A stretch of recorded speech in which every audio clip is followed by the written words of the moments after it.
हरीश राठौड़ कोई उसे आवाज लगाता है, ए हाय, पर उसकी पत्नी मनीषा उस तरफ देखती ही नहीं। हरीश मनीषा को उसकी बहन के घर जाने को कहकर उस दोस्त के साथ जाता है, पर घर नहीं लौटता है। फोन करो उसे, पूछो कहाँ पर है। फोन अभी भी बंद आ रहा है। इस मनीषा ने ही मेरे बेटे के साथ कुछ किया है। कैसी पत्नी है ये? पति घर से गायब है और ये चुप चुप के खाना खा रही थी। हरीश के करीबी दोस्त योगेश और अरशद कहते हैं कि वो उस दिन हरीश से मिले ही नहीं थे। तो वो कौन था जिसने हरीश को आवाज दी थी? हरीश के फोन रिकॉर्ड के मुताबिक उसका फोन भोपाल के ही मूर्तिगंज में स्विच ऑफ हुआ था। तमाम कोशिशों के बावजूद पुलिस को हरीश की कोई खबर नहीं मिलती। मनीषा के माता पिता हरीश के परिवार पर नाराज होते हैं कि उन्होंने मनीषा पर बेबुनियाद इल्जाम लगाए और वो उसे अपने साथ वापस जबलपुर ले जाते हैं। जब 1.5 महीने तक भी हरीश का कुछ पता नहीं चलता तो ये केस क्राइम ब्रांच को सौंप दिया जाता है। वो पता लगाते हैं कि जबलपुर में रुपेश तिवारी, जो मनीषा का पड़ोसी है, उसके साथ मनीषा की शादी से पहले से प्रेम संबंध है और ये प्रेम संबंध हरीश के गायब होने की वजह हो सकते हैं। क्राइम ब्रांच ये कहते हुए लाई डिटेक्टर टेस्ट के लिए उनकी मंजूरी ले लेती है कि अगर वो बेकसूर है तो उन्हें लाई डिटेक्टर टेस्ट से आपत्ति नहीं होनी चाहिए। हरीश का फोन ऑन होता है। हेलो। पर जिस आदमी के पास हरीश का फोन है वो उन्हें बिना बताए कि वो कौन है फोन काट देता है। अब आगे, क्या हरीश वाकई मारा जा चुका था या उसके गायब होने के पीछे कुछ और ही वजह थी? क्या रुपेश और मनीषा के बीच सच में कोई संबंध था? क्या लाई डिटेक्टर टेस्ट इस केस में सच को सामने ला पाएगा?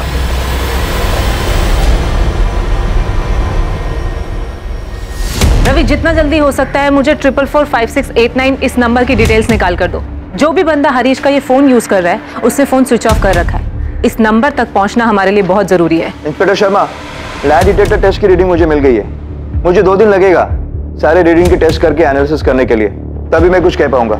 मुकेश जी प्लीज जितना जल्दी हो सके कोशिश कीजिए, क्योंकि अगर हमें टेस्ट में कुछ भी मिलता है तो हमारे लिए रुपेश और मनीषा को तोड़ना आसान हो जाएगा। ये लोग ऐसे नहीं बोलेंगे, दोनों बहुत शातिर हैं। आप मुझे 2 दिन का टाइम दीजिए, 2 दिन में रिपोर्ट आपके सामने होगी। सर, 444568 नंबर की डिटेल्स कल शाम तक मिल जाएगी। पूजा, ये 444568 ये नंबर हरीश और रुपेश के कॉल रिकॉर्ड्स में कहीं नजर नहीं आ रहा। सर, मुझे एक बात काफी अजीब लग रही है। जिसके पास भी हरीश का ये फोन था उसने इतने दिनों तक फोन संभाल के रखा, अब जाके इसमें सिम डाला है, क्यों? एक बार इसके कॉल रिकॉर्ड्स आ जाए फिर पता चलेगा कि रुपेश और मनीषा क्या गेम खेल रहे हैं।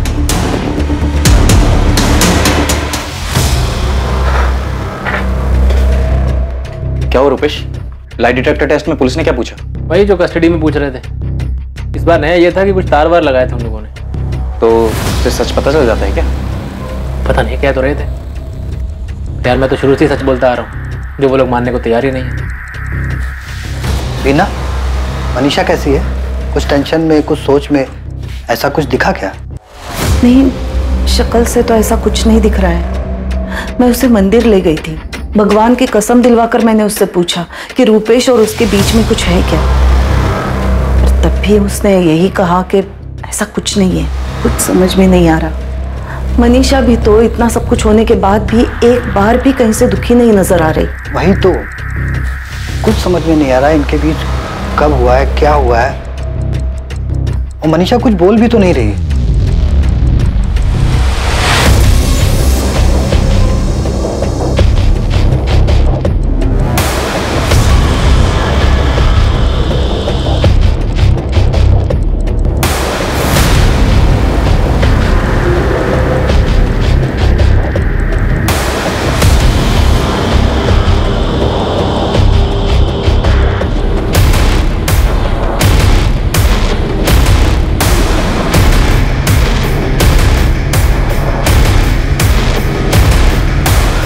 भैया, इंस्पेक्टर ने बताया कि इन दोनों से बहुत अलग अलग तरीकों से पूछताछ की है, लेकिन ये दोनों मानने को तैयार ही नहीं है कि इनका कोई अफेयर है या इन्होंने हरीश भैया के साथ कुछ किया है। सुमित, तुझे पता है पुलिस की खबरें इस बारे में भी पता करने की कोशिश में है कि तेरा और हरीश का कोई झगड़ा था क्या, प्रॉपर्टी या किसी बात को लेकर।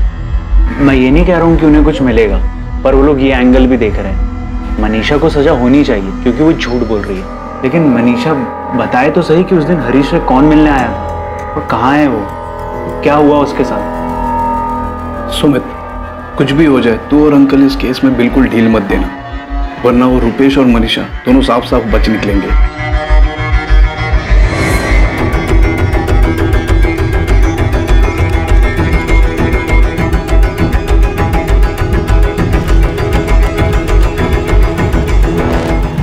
जब तक मैं अपने बेटे के बारे में पता न लगा लूं तब तक चैन से नहीं बैठूंगा। अमित, मनीषा तो कसूरवार है ही, पर तुम भी कम कसूरवार नहीं हो। अंकल, मनीषा कितनी बार कह चुकी है कि उसने कुछ नहीं किया है, वो सच बोल रही है। तभी तो वो पुलिस वाला टेस्ट करवाने के लिए उसने खुद ही हाँ कहा था। मुझे कुछ नहीं पता, मुझे बस मेरा बेटा वापस चाहिए। मनीषा का उस रुपेश के साथ या किसी और के साथ क्या चल रहा था तुम लोगों को बताना चाहिए था। अंकल, मनीषा और रुपेश के बीच कुछ नहीं चल रहा है, ये पुलिस की बनाई हुई बात है।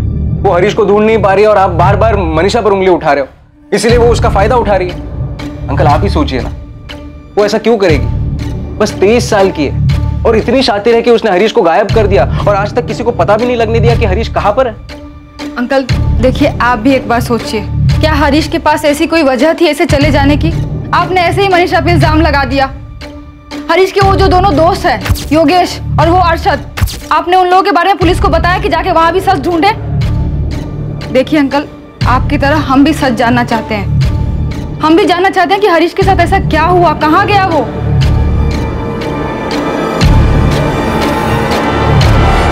तेरा हीरो का है हरीश, वो भी आने वाला था ना साथ में? आए ना, वो रास्ते में उनका कोई दोस्त मिल गया था तो बोले कि 10-15 मिनट बाद उससे मिलकर आएंगे। दोपहर में भी मैंने फोन किया था, उस समय भी फोन बंद था। कोई काम में अटक गया होगा। चल मनीषा, मैं तुझे घर छोड़ देता हूँ, आजा। कंचन, ये बात अजीब है मगर सच है। हरीश के गायब होने के बाद से आज तक मैंने मनीषा के चेहरे पर कभी भी कोई दुख या परेशानी नहीं देखी। अमित, अब आप भी मनीषा पर... नहीं, मैं इल्जाम नहीं लगा रहा हूँ, मगर तुम ही सोचो, तुम्हें ये बात अजीब नहीं लगती कि हरीश के वापस ना आने से मनीषा को जरा भी दुख नहीं हुआ, जरा भी फर्क नहीं पड़ा? 2 दिन बाद क्राइम ब्रांच को उस आदमी की जानकारी मिली जो हरीश का फोन इस्तेमाल कर रहा था। समीर चंद्रा, रुद्र विहार का एड्रेस। रुद्र विहार? सर, ये तो मूर्तिगंज के पास है, जहाँ पर हरीश का फोन स्विच ऑफ हुआ था। सर, फोन रिकॉर्ड्स के मुताबिक हरीश की लास्ट लोकेशन मूर्तिगंज है। देखते हैं कि समीर चंद्रा वाकई में कोई है या ये भी कोई झूठ। और उसी दौरान लाई डिटेक्टर टेस्ट के परिणाम भी सामने आए। हेलो, इंस्पेक्टर शर्मा, मुकेश बोल रहा हूँ। हाँ मुकेश जी, क्या मिला टेस्ट में? आपने उन दोनों को जो भी सवाल पूछे, उनके जवाब के रिस्पॉन्स ग्राफ बहुत बारीकी से हमने चेक किया है। उन दोनों में से कोई भी झूठ नहीं बोल रहा है। क्या? उन्होंने किसी भी सवाल के जवाब में झूठ नहीं बोला? नहीं। ये सवाल हमने उन दोनों से पूछा था कि उनका अफेयर है। तुम मनीषा से प्यार करते हो? तुम रुपेश से प्यार करती हो? इंस्पेक्टर, आप देख सकते हैं दोनों के पैरामीटर में थोड़ा भी डिस्टर्बेंस दिखाई नहीं दे रहा है। उनके पैरामीटर से तो यही पता चल रहा है कि किसी भी सवाल का जवाब देने में उनको कोई हिचकिचाहट नहीं हुई, तब भी नहीं जब आप लोगों ने उन्हें पूछा कि उन्होंने हरीश को मारा है। रुपेश, क्या ये सच है? तुमने हरीश को मारा है? हरीश को कहाँ मारा? मैंने हरीश जी को नहीं मारा। यहाँ तक कि हरीश को मारने की प्लानिंग भी उन्होंने की थी, लेकिन इस सवाल पर भी उनका रिएक्शन नॉर्मल है, कोई घबराहट, कोई टेंशन नहीं दिखी। तो बेसिकली लाई डिटेक्टर टेस्ट ये कहता है कि उनका आपस में कोई रिश्ता नहीं, कोई अफेयर नहीं, ना ही उन्होंने हरीश को गायब किया है और ना ही उन्होंने उसे मारा है। हाँ।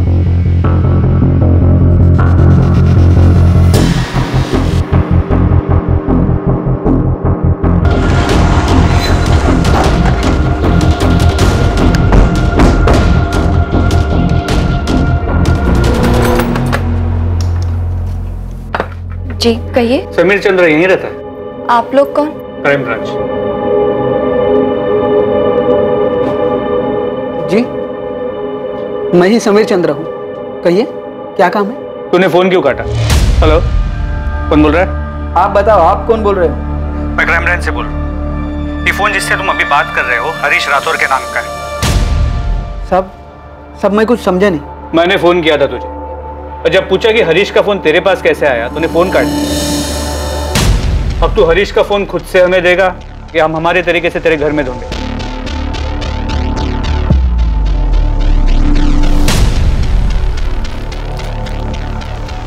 हाँ, ये हरीश भैया का ही फोन है, लेकिन आपके पास कहाँ से आया?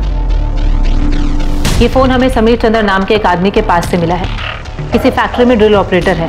मैम, लेकिन उस आदमी के पास हरीश भैया का फोन कहाँ से आया? पूछताछ शुरू की है, जल्दी पता चल जाएगा। बलराम जी, आपने समीर चंद्रा का नाम कभी नहीं सुना? नहीं, पर आप ये कैसे कह रहे हैं कि मनीषा सब सच बोल रही है? ये कैसा लाई डिटेक्टर टेस्ट है आपका? देखिए बलराम जी, जरूरी नहीं कि टेस्ट में जो आए वो सही हो, लेकिन ये भी सच है कि रिपोर्ट्स के हिसाब से मनीषा और रुपेश दोनों झूठ नहीं बोल रहे। हम इस समीर चंद्रा से पूछताछ कर रहे हैं, हो सकता है इसका हरीश के गायब होने में कोई हाथ हो। अब मनीषा झूठ बोल रही है, बहुत चालाक है वो। जिस दिन मेरा बेटा गायब हुआ उसके चेहरे पे जरा सा भी दुख नहीं था, जरा सा भी शिकन नहीं थी, जैसे उसका पति नहीं कोई ऐरा गहरा हो। साहब मैं समीर चंद्रा को तो नहीं जानता, लेकिन इतना जरूर जानता हूं कि मनीषा ने मेरे बेटे को गायब किया। साहब मैं डर गया था, क्योंकि जैसे ही इस फोन में मैंने अपना सिम डाला तुरंत आपका फोन आया कि आप क्राइम ब्रांच से है और ये फोन मुझे कहाँ से मिला। समीर, मुझे तेरे डर की नहीं, तेरे सच की कहानी बता। बोल, ये फोन तेरे पास कहाँ से आया? साहब रास्ते में पड़ा मिला, पान वाले की दुकान के बगल में कूड़े के पास पड़ा था। मैं पान बनवा रहा था जब फोन पे मेरी नजर पड़ी।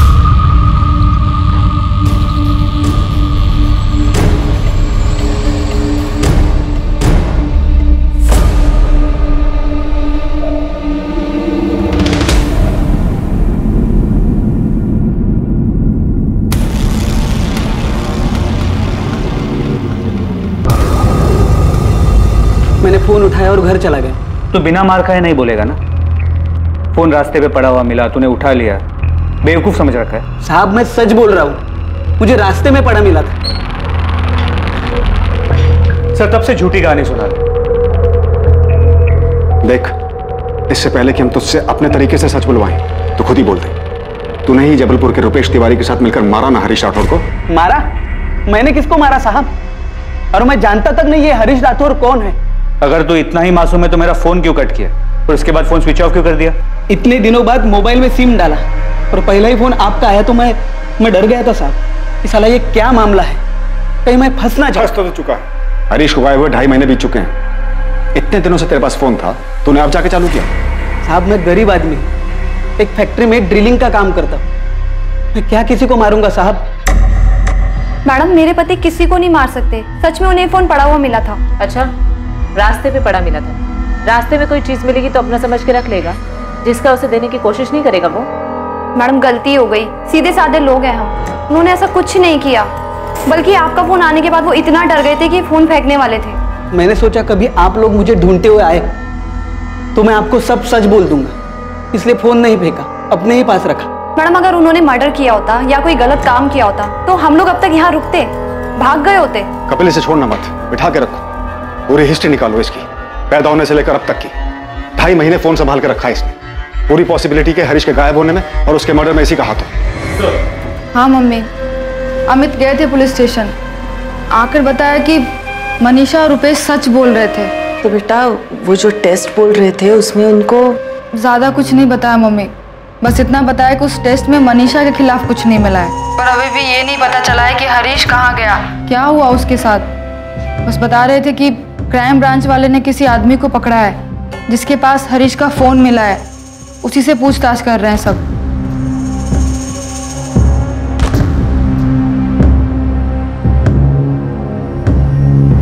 क्या हुआ मम्मी?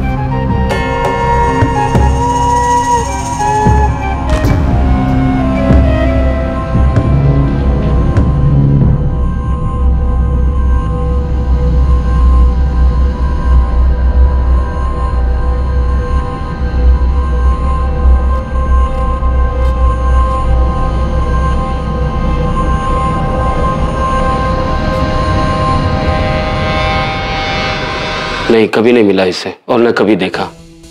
हम नहीं जानते सर समीर चंद्रा को, और ना कभी हरीश भैया के मुंह से इसका नाम सुना। अगर इसने हरीश को मारा तो क्यों मारा? क्या दुश्मनी थी मेरे बेटे से? बलराम जी, इसने कुछ किया है या नहीं अभी कह नहीं सकते, फिलहाल इसके बारे में पूछताछ जारी है। सर हम हरीश के दोस्त अरशद और योगेश को भी बुलाकर समीर की पहचान करवा रहे हैं।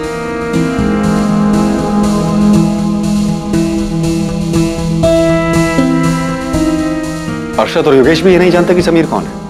नहीं सर।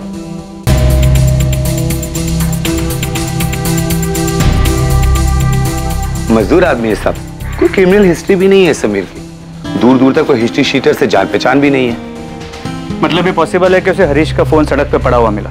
ऐसा ही लग रहा है साहब, गरीब आदमी है, लालच में फोन रख लिया होगा। हमसे इस मामले में कहां चूक हो रही है? सारी मेहनत बेकार जा रही है। पहले ही रुपेश तिवारी वाला एंगल सामने आया, लगा केस क्रैक हो गया है, और कुछ नहीं मिला। और ये समीर के मामले में भी सब कुछ डेड एंड पे जाके खत्म हो रहा है। मुझे नहीं लगा था कि लाई डिटेक्टर टेस्ट कराने का कोई फायदा नहीं होगा, पर अब भी मुझे यही लगता है कि मनीषा और रुपेश ने ही हरीश को मारा है। हम गलत नहीं थे सर। हमने उन्हें इतने सारे सवालों में उलझाया था, फिर कैसे? कपिल, अब उस पर एनालिसिस करने का कोई फायदा नहीं। हमें यह सोचना होगा कि कौन से तरीके से आगे बढ़ा जाए ताकि उनके खिलाफ हमें कोई सबूत मिल सके, कोई सुराग मिल सके। हमें उन दोनों पर नजर रखनी चाहिए, क्योंकि मर्डर के बाद का भी तो कोई प्लान होगा उनका। जाहिर है ये दोनों जितने शातिर हैं, इन्होंने सोचा ही होगा कि पुलिस आएगी, छानबीन करेगी, तो कुछ टाइम तक शांत रहना पड़ेगा, उसके बाद हम अपने प्लान को आगे बढ़ाएंगे। रुपेश तिवारी पर निगरानी अब भी जारी थी। उसकी हर गतिविधि पर क्राइम ब्रांच की नजर थी। रुपेश और मनीषा अब भी पार्क में लगातार मिल रहे थे। रुपेश और मनीषा पर अब निगरानी रखने का मकसद यह पता करना था कि अगर उन दोनों ने हरीश को मारा है तो कैसे और हरीश की लाश कहां थी। इसके साथ ही इंतजार था इस बात का कि वो कब और कैसे अपने रिश्ते को एक कदम आगे बढ़ाते हैं। पर पार्क में रोज मिलने, हंसी मजाक करने के अलावा मनीषा और रुपेश में से कोई भी कदम आगे नहीं बढ़ा रहा था।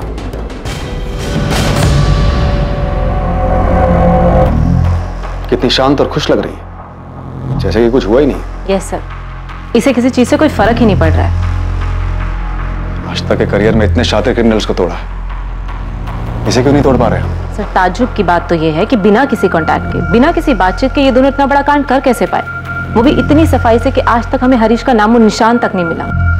सर, मनीषा और रुपेश का मेल मिलाप अब भी जारी है, बल्कि मेल मिलाप के साथ साथ सैर सपाटा भी शुरू हो गया। कभी होटल, कभी नर्मदा में बोटिंग के लिए भी जाने लगे। इसके अलावा और कुछ पता चला? हरीश की बॉडी कहां दफनाई है या जलाई है? नहीं सर, मनीषा रुपेश का सारा कच्चा चिट्टा खोल दिया, लेकिन रत्ती भर भी खबर नहीं लगी कि हरीश को कहां गायब किया, कैसे मारा, उसकी बॉडी को कहां और कैसे ठिकाने लगा। कहीं हम गलत ट्रैक पे तो नहीं जा रहे कपिल? ये मनीषा और रुपेश के चक्कर में कोई और मोटिव, कोई और कल्प्रिट छूट तो नहीं रहा हमसे?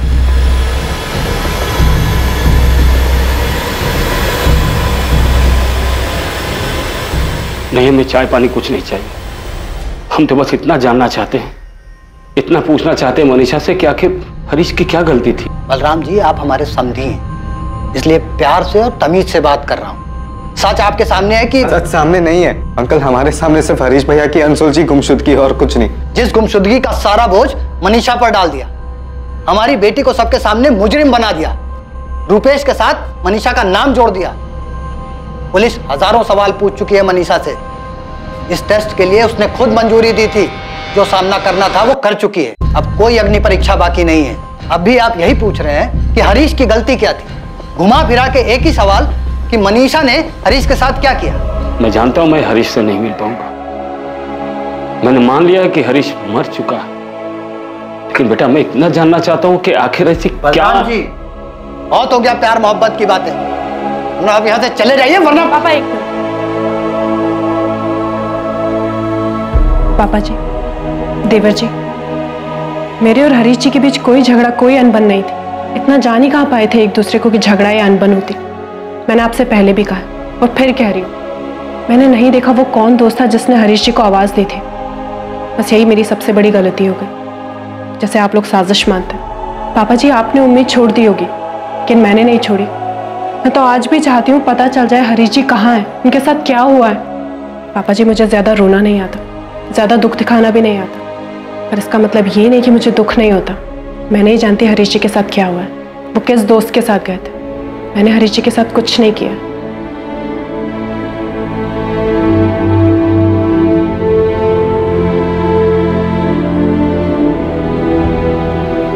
साहब, हम 4 दिनों से यहाँ चक्कर काट रहे हैं पर आप मिल ही नहीं रहे हैं। सर, आपने हरीश भैया को ढूंढना बंद कर दिया है क्या?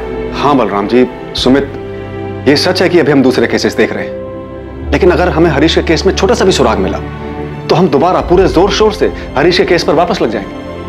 हमने उसके दोस्तों से भी बात की, वो अरशद और योगेश, उन दोनों से अलग अलग तरीके से बातचीत की, लेकिन अभी तक कोई भी एंगल समझ में नहीं आ रहा। तो आप मनीषा और रुपेश को यूं ही छोड़ देंगे?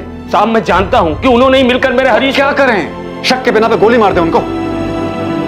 आप अच्छी तरह जानते हैं कि हम पूरी कोशिश कर रहे हैं। हमें भी शक है कि रुपेश और मनीषा ने। सर, जब आपको शक है तो आप उन्हें इस तरह ऐसे खुला क्यों छोड़ रहे? पकड़िए ना उनको।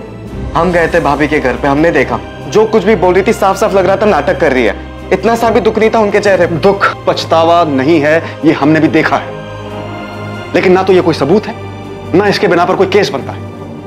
कार्रवाई करने के लिए सबूत चाहिए कि उन्होंने मारा है।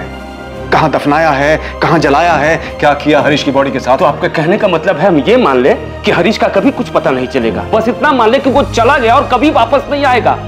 वो तो क्या, उससे जुड़े हुए किसी सवाल का जवाब तक नहीं आएगा। देखिए बलराम, फिलहाल मैं आपकी किसी बात का जवाब नहीं दे सकता जिससे आपको तसल्ली हो। एक्चुअली मैं ना तो आपको जवाब दे सकता और ना खुद को।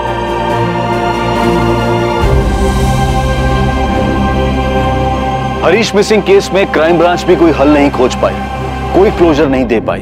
वो केस जो शायद लापता होने के साथ साथ हत्या का भी केस था। हरीश को गायब हुए महीनों सालों बीत गए, लेकिन हालात जैसे के तैसे बने रहे। हम हमेशा कहते हैं कि क्राइम नेवर पेज, पर क्या इस केस में यह धारणा गलत साबित होने वाली थी? हालात तो कुछ ऐसे ही दिख रहे थे, पर आखिरकार असली गुनहगार कौन था? कोई एक था या एक से ज्यादा लोग इस गुनाह में शामिल थे? पिछले 4 सालों में हरीश के केस में कोई हरकत नहीं देखी गई, लेकिन अब 2018 में कुछ ऐसा होने जा रहा था जो इस केस की फाइल को दोबारा खोलने वाला था।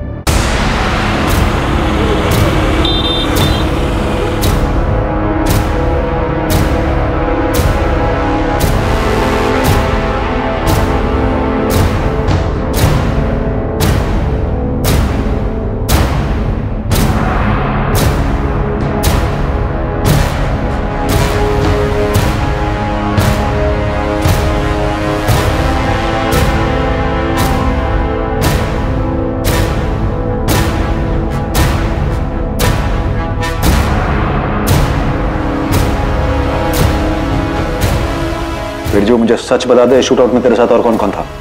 देख, मैं वादा करता हूँ तेरी बेल का इंतजाम कर। खाली बेल नहीं साहब, आपको मुझे अंडरग्राउंड भी करवाना पड़ेगा, क्योंकि इसके बाद वो लोग हाथ धोकर मेरे पीछे पड़ जाएंगे। सर एक मिनट सर, वो हरीश राठौर मिसिंग केस याद है आप? उसे कैसे भूल सकता हूँ? 4 साल से एक आदमी गायब है, आज तक उसका पता नहीं चला। सर उसी केस के सिलसिले में जबलपुर से हमारे खबरी पंकज का फोन है। कुछ हुआ है क्या वहाँ? जी सर, हरीश की बीवी मनीषा घर छोड़ के भाग गई। पंकज लाइन पे।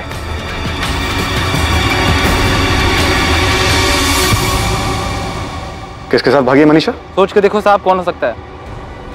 रुपेश तिवारी? जी साहब, मनीषा 2 रात पहले भागी है। कल रात से रुपेश भी गायब है। मनीषा की फैमिली बहुत परेशान थी। फिर जब रुपेश भी गायब हुआ तो उन्होंने रुपेश पर मनीषा की किडनैपिंग का केस कर दिया।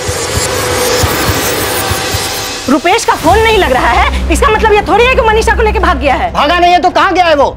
उसके पार्टनर अरविंद को भी नहीं पता है कहाँ है वो। तुम्हें पहले से ही पता था ना क्या चल रहा है?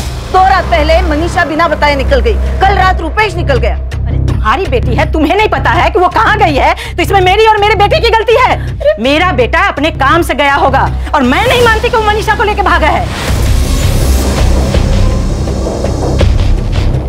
मनीषा और रुपेश की खबर मिलते ही भोपाल क्राइम ब्रांच की टीम फौरन जबलपुर के लिए निकल पड़ी।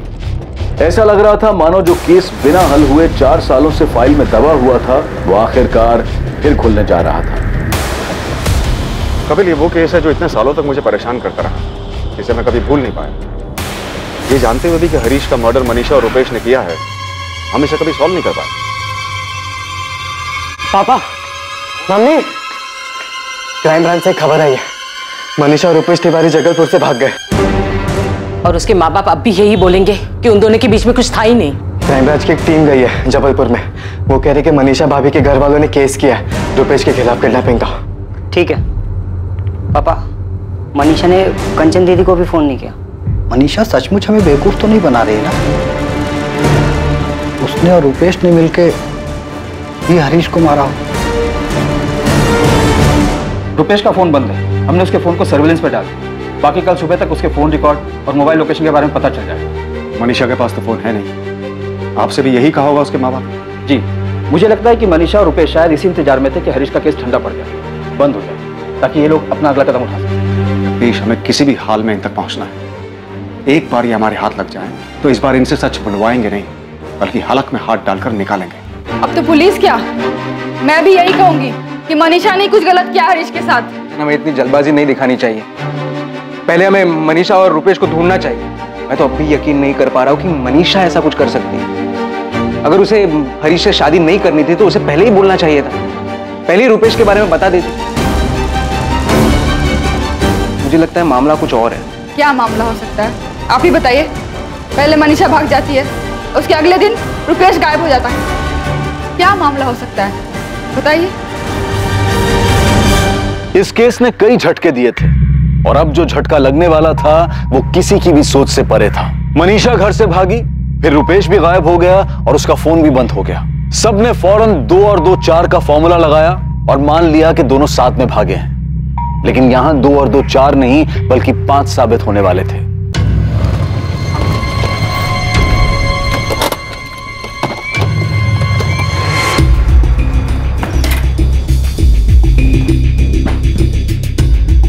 साले तूने मनीषा कहाँ है मनीषा? तेरा दिमाग तो ठीक है, छोड़ मुझे क्या पता मनीषा कहाँ पर है। देख रुपेश, बहुत हो गया तेरा नाटक, अब सच बता कहाँ है मनीषा? मुझे नहीं पता मनीषा कहाँ पर है। 4 दिन पहले भी तुम लोग यही सवाल पूछ रहे थे मुझसे। अरे मुझसे पूछ के भाग गया क्या वो? सर मैं अपने दोस्त से मिलने के लिए इंदौर गया हुआ था, वहां पर भी एक ट्रैवल एजेंसी खोलने के बारे में बात करने के लिए। मेरा फोन पानी में गिर गया था इसीलिए बंद है। आप चाहें तो फोन करके पता कर सकते हैं, फोन अभी भी बंद है। सर फोन तो क्या, मेरा तो सिम भी खराब हो गया, नए सिम के लिए कंपनी में रिक्वेस्ट दी हुई। रुपेश इस बार तेरा कोई झूठ नहीं चलेगा, समझा? या तो तू सच बोलेगा या फिर डंडे खाएगा। सर आपको डंडा मारना है, जो करना है कीजिए, और मैं फिर भी यही कहूंगा कि मनीषा मेरे साथ नहीं भागी। सर मनीषा और मेरे बीच में ना तो कभी कोई ऐसा रिश्ता था और ना ही है। इतने साल बाद आप अभी भी इस बात पर क्यों अटके हुए हैं? मनीषा और मैं बस अच्छे दोस्त थे सर, और कुछ नहीं। मेरा दिमाग खराब है कि मैं मनीषा के साथ भागूंगा और हरीश के केस का फंदा अपने गले में डालूंगा। मनीषा कहाँ है? फिर वही बात सर, मुझे नहीं पता मनीषा कहाँ है। मुझे समझ में नहीं आ रहा कि आप बिना वजह हर बार मुझे क्यों घसीटे जा रहे हैं। तो मनीषा तेरे साथ नहीं भागी? नहीं सर, अगर मेरे साथ भागी होती तो मैं वापस क्यों आता आपके डंडे खाने के लिए? सर उस रुपेश का वापस आना उसकी एक चाल भी हो सकती है, दोनों की। अगर चाल है भी कपिल, तो मनीषा को किसी भी हाल में ढूंढ निकालना होगा। पता करना होगा कि ये दोनों क्या खेल खेल रहे हैं। मनीषा के पिताजी का फोन आया था, वो घर वापस आ गई। What? हाँ, वो घर किसी आदमी के साथ वापस आई और कह रही है कि उसने उससे शादी कर ली। मनीषा ने किसी और के साथ शादी कर ली? हाँ, कोई उमेश भदौरिया नाम के आदमी से। नमस्ते। मम्मी, पापा, मैंने उमेश से शादी कर लिया। हमने परसों ही शादी की है। मैं आपको यहाँ सिर्फ इतना बताने आई हूँ कि अब मेरी शादी हो गई और मैं उमेश के साथ दमोह में रहूंगी।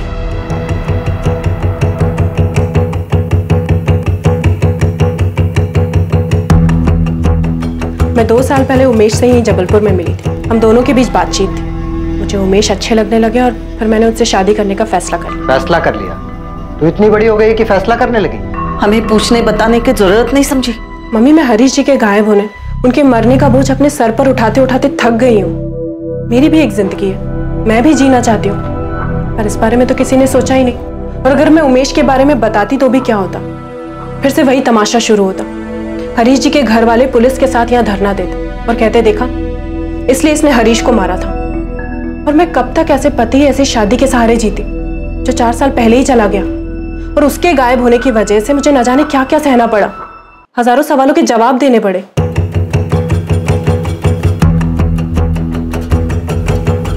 पापा, भोपाल से क्राइम ब्रांच वाले आए, आपसे बात करना चाहते। 1 मिनट, आज उनसे पापा नहीं मैं बात करूंगी।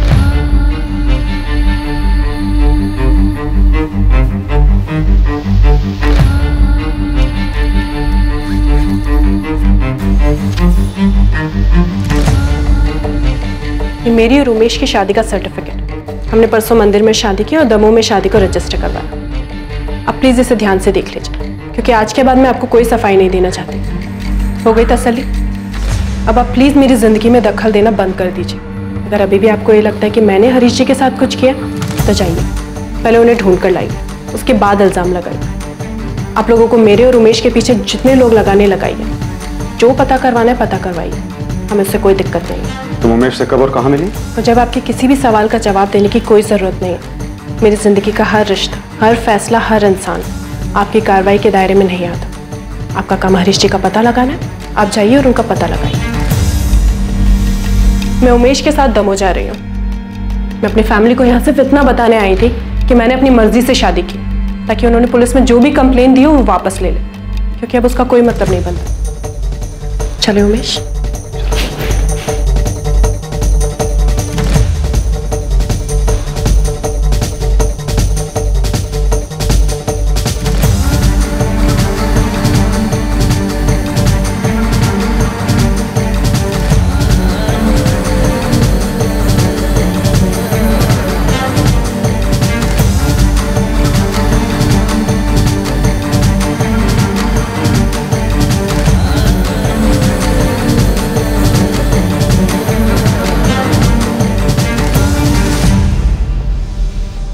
साहब कहीं मनीषा ने रुपेश के बजाय उमेश के साथ मिलकर तो नहीं? बलराम जी, हम उमेश के बारे में पता लगा रहे हैं, लेकिन अभी तक ऐसा कुछ भी सामने नहीं आया है कि हरीश के साथ शादी करने से पहले मनीषा और उमेश एक दूसरे को जानते थे। यहां तक कि मनीषा के परिवार में भी कोई उमेश को नहीं जानता। सर, ये मनीषा बहुत शातिर है। पहले आपको रुपेश के साथ इतना सब कुछ मिला और अभी अचानक से उमेश आ गया। सर, उमेश का आना भी मनीषा की कोई प्लानिंग होगी। ये पक्का कोई खेल खेल रही है सर। सुमित, हम मनीषा की चाल समझने की कोशिश कर रहे हैं कि आखिर ये चल क्या रहा है। 4 साल बाद हमें लगा कि हरीश के केस में कुछ हाथ आया है, लेकिन जब वहां जाकर देखा तो उसका कुछ अलग ही पैतरा सामने आया। आपने पहले भी तो पूछताछ की थी, तो कौन सा सच सामने आ गया?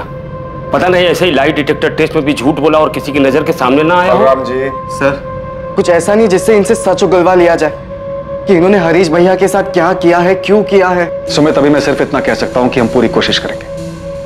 वो सब करेंगे जिससे हरीश का पता लग सके और सच बाहर आ सके। मनीषा की जिंदगी में एक नया किरदार आया, उमेश भदौरिया। इस उमेश भदौरिया की हर हरकत पर पुलिस की नजर थी। मनीषा पर भी नजर रखी जा रही थी। पुलिस को शक था कि मनीषा कोई खेल खेल रही थी, जिसमें रुपेश की भी बराबर की भूमिका थी। क्या रुपेश तिवारी और उमेश भदौरिया के बीच कोई कड़ी थी? नहीं सर, फोन रिकॉर्ड्स में ऐसा कुछ नहीं मिला जिससे ये पता लगे कि रुपेश और उमेश का कोई कनेक्शन है। पूजा के ये रुपेश, मनीषा और उमेश सच में कोई खेल खेल रहे, इतने शातिर, या फिर हम इनके पीछे पड़ के एक बंद अंधेरी गली में चक्कर काट रहे हैं? मैं इतना कह सकती हूँ कि हम गलत ट्रैक पर नहीं है। मनीषा ने हरीश को मारा है, हम पहले भी ये बात जानते थे और आज भी जानते हैं। बस एक बात समझ नहीं आ रही कि उनका सच सामने कैसे लाए। हमने उनका लाई डिटेक्टर टेस्ट करवाया था, जिसमें उन्होंने साफ झूठ बोला। एक बार ब्रेन मैपिंग टेस्ट करवाया क्या पता उसमें कुछ सामने आ जाए। कपिल, तुम्हें लगता है जो लाई डिटेक्टर टेस्ट में इतनी आसानी से झूठ बोलकर निकल गए, वो ब्रेन मैपिंग टेस्ट में फंस जाएंगे? फंस भी सकते हैं। 4 साल से एक खेल खेल, एक झूठ को जी रहे, क्या पता सच सामने आ ही जाए। सब पॉसिबल है कि सवालों के जवाब में एक तैयार किया और झूठ जो सच बनकर सामने आए, लेकिन ब्रेन मैपिंग में तो कोई सवाल ही नहीं होता कि वो तैयारी कर पाए। उसमें तो उनको फोटोग्राफ दिखाई जाएंगी और उनका दिमाग कैसे रिएक्ट कर रहा है वो देखा जाएगा, जिसे वो कंट्रोल नहीं कर सकते। क्या पता इस टेस्ट में वो दोनों डगमगा जाए। हाँ, पॉसिबल है, लेकिन इस टेस्ट के लिए भी तो उनकी मंजूरी लेनी होगी। सर, लाई डिटेक्टर टेस्ट के वक्त दोनों काफी कॉन्फिडेंट थे, और जाहिर है बच गए तो कॉन्फिडेंस बढ़ा ही होगा। शायद हाँ कर दें, और उनके इस ओवर कॉन्फिडेंस से हमें कोई लीड मिल जाए। चलो देखते हैं ये लोग इस टेस्ट के लिए तैयार होते हैं या नहीं। ब्रेन मैपिंग टेस्ट एक ऐसा टेस्ट जो अपराधी के दिमाग में छपी जानकारी की जांच करता है और उस जानकारी को बाहर लेकर आता है। कोई अपराधी अपनी बाहरी हरकतों से अपनी जुर्म की कहानी को ढकने या छिपाने में कामयाब हो सकता है, लेकिन उसके दिमाग में छपी उस वारदात को मिटा नहीं सकता। यह एक अपने ही तरीके की तकनीक है जिसमें वारदात की जानकारी को संदिग्ध के दिमाग में छपी जानकारी के साथ मिलाकर देखा जाता है। पर इस टेस्ट को संदिग्ध पर करने के लिए संदिग्ध की मंजूरी अनिवार्य होती है। सर, आप लोग तो मेरी जिंदगी में बेताल की तरह पीठ पर सवार हो गए। आपकी मर्जी का जवाब नहीं दे रहा हूं तो आप तो पीठ से चिपक ही गए।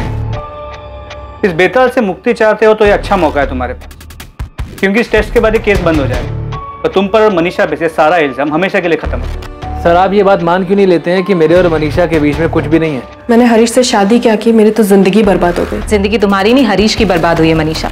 4 साल हो गए, वो कहा है उसकी कोई खबर नहीं है। रुपेश ने आपसे क्या कहा? वो तैयार है? क्यों? रुपेश के इशारों पर हाँ करोगी तो?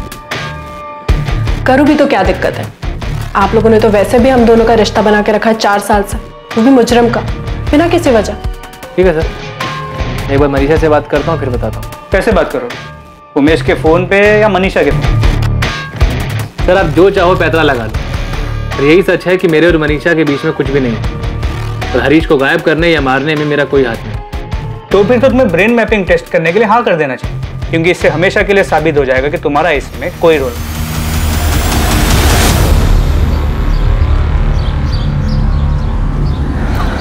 कैसी है? मम्मी पापा भी नाराज है तुमसे? हाँ, यही कहते रहते हैं कि क्या हरकत की है, कौन है ये उमेश, और वही सारी बातें। कि क्राइम ब्रांच वालों ने ब्रेन मैपिंग टेस्ट को लेकर दिमाग खराब कर रखा है, बहुत परेशान किया हुआ है। हाँ, मुझे भी। क्या कहती है? हाँ कर देना चाहिए। रुपेश, मुझे लगता है कि उन्हें ये भी कर लेने देते, कम से कम तसल्ली तो हो जाएगी और हमारा पीछा करना भी छूट देगा, और हमारा भी रोज की मुसीबत से ना पीछा छूट जाएगा।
लगता है?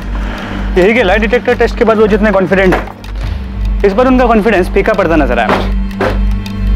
सिर्फ मनीषा जब ब्रेन मैपिंग टेस्ट से बाहर निकली तो पहली बार मैंने उसके चेहरे पे थोड़ी टेंशन देखी। रुपेश मनीषा से भी थोड़ा ज्यादा परेशान लगा। लगता है इस बार इनका ये गिल्ट ये केस सॉल्व कर देगा।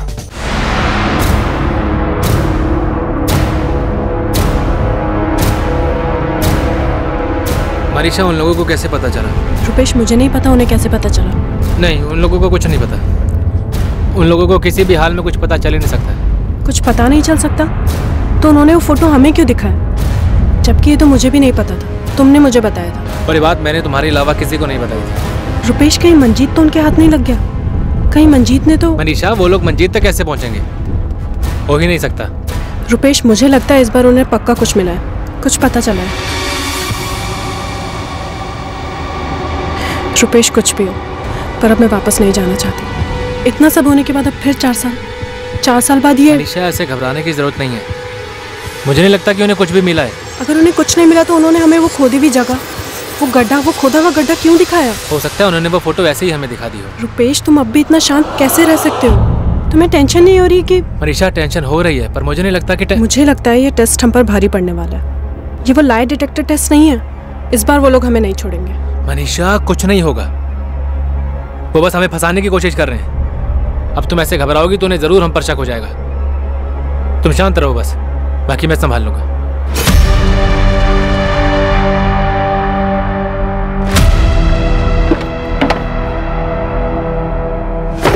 हाँ भाई। मंजीत, तेरे प्लॉट पे कोई गया था क्या? नहीं तो। तेरे दिहाड़ी वाले मजदूर की किसी से कोई बात हुई थी? नहीं, ऐसा कुछ भी नहीं हुआ। क्यों? किसी पुलिस वाले ने तुझसे पूछताछ की थी क्या? भाई तू ठीक तो है ना? और तू इतने सालों के बाद घबरा क्यों रहा है? कुछ बताएगा मुझे? अभी हमें कुछ करना होगा। क्या कुछ क्या? चल।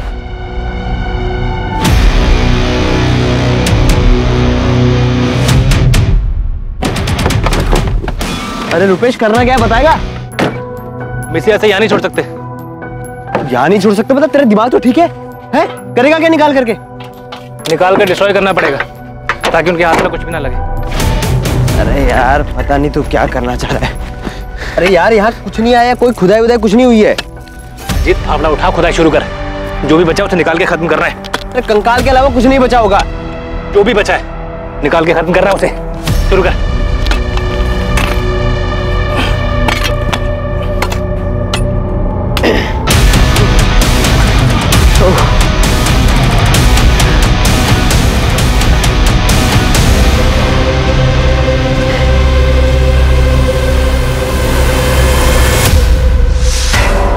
अब क्या करना है इसका बता।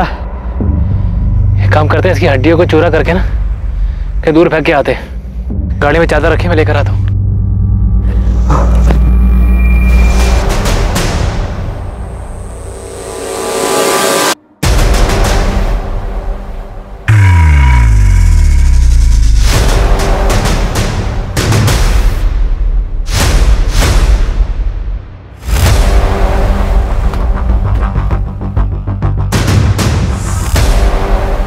और रुपेश, क्या खोद के निकाल? हमें भी तो दिखा। चल, अरे चल। क्या है? पकड़ो उसे।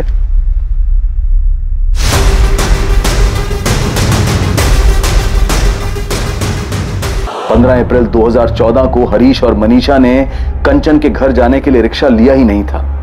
वो कंचन के घर पैदल गए थे। हरीश!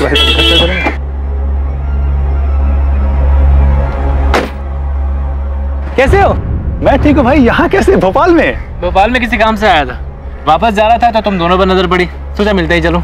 ठीक किया। कैसे हो मनीषा? ठीक। यार अच्छा हो तुम मिल गए। हाँ। थोड़ी देर के लिए मेरे साथ चलो ना, मुझे तुम्हारी हेल्प की जरूरत है। अभी? हाँ यार, अभी मैं मनीषा को लेकर के कंचन दीदी के यहाँ छोड़ने जा रहा था और वहां से फिर काम पे भी जाना है। तो एक काम करो, तुम शाम को घर पे आ जाओ ना, बैठ के बातें करते हैं हम लोग। यार हरीश, बस आधे घंटे की बात है। एक्चुअली मैं भोपाल में एक नया काम शुरू करने की सोच रहा हूँ। तुम तो यहीं के हो, सही आइडिया दे दोगे। चलो ना, और शाम को वापस जा रहा हूँ तो मिल नहीं पाऊंगा। चलते चलते बात कर लेंगे। कम मैं जाऊँ मनीषा? तुम अकेले चले जाओगे और मैं लौटते समय तुम्हें उठा लूंगा। चलो मनीषा, टाइम मिला तो शाम में मिलता हूँ। हाँ चल, बाय बाय। हाँ अरे बैठे ना प्लीज।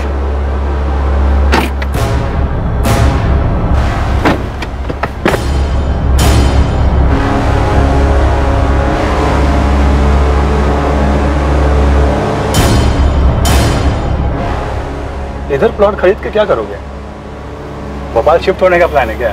ऐसे ही सोच रहा हूँ, पर एक बार तुम प्लॉट देख लो, उसके बाद बताना कि लेना चाहिए कि नहीं। अरे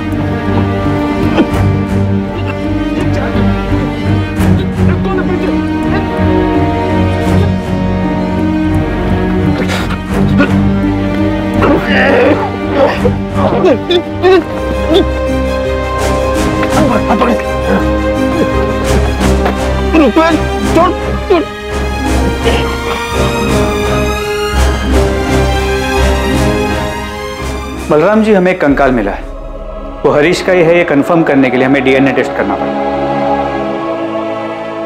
रुपेश ने यहां भोपाल में हरीश को मार दिया था। जबलपुर के पास रुपेश के एक दोस्त मंजीत का प्लॉट है। मारने के बाद वो लोग हरीश की बॉडी को वहां ले गए और उस ओपन प्लॉट में दफना दिया। क्यों क्यों किया मनीषा ने ऐसा? क्योंकि मुझे रुपेश से शादी करनी थी, और अगर ये बात मैं अपने घर में बताती तो मेरे घर वाले शादी के लिए कभी तैयार नहीं होते। कैसे पता तैयार नहीं होते?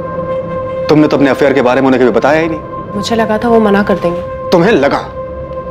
अगर पूछा नहीं, तुम्हें यह कैसे लगा कि तुम एक शरीफ आदमी के साथ शादी कर लोगी, उसे मार दोगी और फिर बड़े आराम से रुपेश के साथ दूसरी शादी कर लोगी, आराम से जिंदगी जी लोगी? यह कैसे लगा तुम्हें? ऐसा हो नहीं पाया, मुझे लगा था ऐसा ही होगा। सर, ये बात करने के लायक नहीं, शक्ल देख लो इसकी। दो मारना है मार लो, जितना मारना है मार लो। ये उमेश कौन है? ये क्या नाटक था? रुपेश का नाटक था, क्योंकि ऐसे तो हमारी शादी होने से रही, तो हमें ये एक और नाटक करना पड़ा। रुपेश, अब क्या प्रॉब्लम है? भाग चलते हैं ना, भाग चलते हैं यहाँ से। वैसे भी हरीश को रास्ते से हटाने के बाद हम वो लाई डिटेक्टर टेस्ट से भी बच गए, और अब तो 2 साल हो चुके हैं, कोई ढूंढ भी नहीं रहा होगा उसे। अनीशा भी कुछ बोल नहीं सकते हैं। पहले वाली पुलिस टीम ने तो केस ही बंद कर दिया था, वो लोग मुझ तक कभी पहुंच ही नहीं पाए थे, लेकिन इस बार तो क्या ये सब करने के बाद हम अभी भी दोस्त होने का नाटक करते रहेंगे? शायद इतना सब्र किया थोड़ा और से। अगर क्राइम ब्रांच वालों ने हमें ऐसे सुमड़ी में नहीं पकड़ा होता ना तो और बात थी। अब हम भागेंगे या तुम अपने घर पे मुझसे शादी के लिए बात करोगे ना तो वो लोग हमें छोड़ेंगे नहीं। लिख कर देता हूँ, कुछ ना कुछ जरूर खोद निकालेंगे। अभी तक तो वो लोग मंजीत तक पहुँचे नहीं हैं, अगर थोड़ा और ढूंढेंगे ना तो उस तक भी पहुँच जाएंगे। तो क्या अब हमें सारी जिंदगी ऐसे ही रहना पड़ेगा? इसलिए हमने ये सब किया था। मंजीत उमेश को जानता था, वही उसे लेकर आया था। मतलब उमेश का रोल सिर्फ शादी करके डिवोर्स देने तक का था?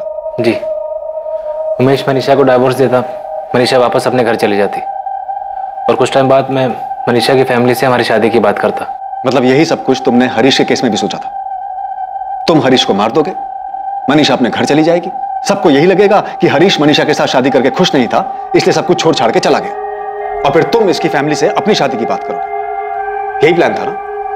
जी हाँ। तुम अपना फोन जबलपुर में छोड़कर आए थे, फिर 15 अप्रैल को इतनी सफाई से प्लानिंग कैसे की कि ये लोग कितने बजे कंचन के घर जाएंगे और तुम इनसे रास्ते में टकराओगे? फोन से मैंने मनीषा को फोन लेकर दिया था, जिसके बारे में और कोई नहीं जानता था। वो फोन का है? वो फोन तो मैंने कब का तोड़ के फेंक दिया। उसका नंबर तो होगा, या उसे याद दिलाने के लिए तुझे तोड़ू? नंबर मेरे पास है। कब से चल रहा था तुम दोनों का अफेयर? मनीषा की शादी की 1 साल पहले से। मतलब हरीश के साथ शादी, उसका मर्डर, उसे दफनाना, उमेश का आना, ये सारी प्लानिंग किसकी थी? मनीषा तुम्हारी या रुपेश तुम्हारी? दोनों की थी।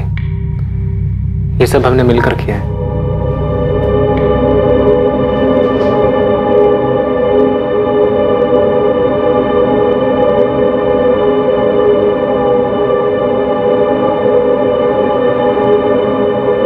सर, ब्रेन मैपिंग टेस्ट की रिपोर्ट आ गई। क्या आया रिपोर्ट में? फिर से दोनों निर्दोष साबित हुए? नहीं, रिपोर्ट के मुताबिक इस जुर्म में दोनों शामिल हैं। 4 साल बाद हरीश के परिवार और इस केस को क्लोजर मिला, जो बेशक एक दुखद अंत था, जिसका उन्हें अंदेशा पहले ही हो चुका था, पर फिर भी जानना जरूरी था कि आखिर हरीश के साथ क्या और क्यों हुआ था। रुपेश की मां को मनीषा और रुपेश के प्रेम संबंध और उन्होंने साथ में रहने के लिए जो भयानक जुर्म किए थे, उसकी जानकारी ने बेहद सदमा पहुंचाया था। मनीषा के परिवार के लिए भी इस बात पर विश्वास करना बहुत मुश्किल था कि उनकी बेटी अपने स्वार्थ के लिए इस हद तक जा सकती है। ना अच्छा शरीफ आदमी था हरीश, मनीषा ने क्या कर दिया? मनीषा चौहान पर कत्ल के लिए आईपीसी की धारा 302 और कत्ल की साजिश के लिए आईपीसी की धारा 120 बी के तहत मुकदमा दर्ज किया गया। मनीषा के साथ साथ रुपेश तिवारी और मंजीत धैया पर भी इन्हीं धाराओं के तहत मुकदमा दर्ज हुआ। क्राइम नेवर पेज, ये बात एक बार फिर से साबित हुई और मनीषा और रुपेश की अभेद साजिश के बावजूद, उनके अपने कड़े रुख से टस से मस न होने के बावजूद उन्हें कुछ नहीं मिला और आखिरकार 4 साल बाद उनका झूठ सामने आ ही गया। सच को छुपाना, झूठ का नकाब लगाए रखना, ये सारी चीजें एक दिमागी रूप से कमजोर, गलत इरादे वाले असुरक्षित इंसान का सहारा होती हैं। पर यह नकाब ज्यादा दिन तक नहीं टिकता और इससे कुछ हासिल नहीं होता और एक ना एक दिन सच्चाई सामने आ ही जाती है।